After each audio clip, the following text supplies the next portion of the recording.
رسول الله صلی الله علیه وسلم یو ورځ صحابو ته د خپل یو امتي واقع بیانوي چې په ورځ د محشر به وایي الله ذوالجلال خپل یو بنده سره حساب و کتاب کوي، ګناهونه او نیک اعمال به یو شی سي، یعنې تله به یو شی سي، نه به نیک اعمال پورته ځي نه به ګناهونه پورته ځي. نو په دغه وخت کې به الله ذوالجلال وایي غږ وکړي په خپل بنده باندې چې لاړ شه یو څه نیک اعمال پیدا کړه او راسه خپل نیک اعمالو کې واچوه، بیا به وایي بیا به وایي سره وغږېږي چې جنت ته ځي که جهنم ته ځي. وایي دا بنده برکت سي په حشرګاه میدان ته او په دې صفونو کې به منډې وایي دې خوا به ځي خوا به ځي خوا به ځي، هر چا ته به زارۍ کوي چې خیر د ما ته یو عمل راکړه یو عمل، ما یو عمل کم ده، دغه یو عمل لاسه زه کېدی شي جهنم ته لاړ شم. هېڅوک به عمل نه ورکوي. هغه ورځ چې پلار به له خپل زوی نه خبر،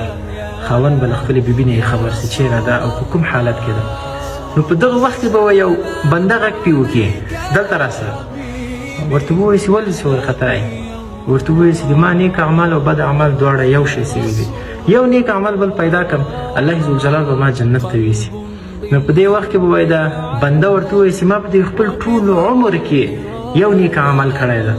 هغه ما ته وایي ګټه نه رسېږي، د دې له خطره چې د ما بد اعمال ډېر زیات دي، هغه یو نیک عمل هم ما ته ګټه نه را رسېږي، ما عذاب نه کموي، هغه نیک عمل به هم زه تا ته درکړم چې زه بیخي پاک سم. نو الله ذوالجلال دا واقع وایي خپله ګوري، دا حالت ګوري. کله چې وایي دا بنده خپل نیک عمل ورکړي د خپل بل ملګري ته یا د خپل بل مسلمان رور ته،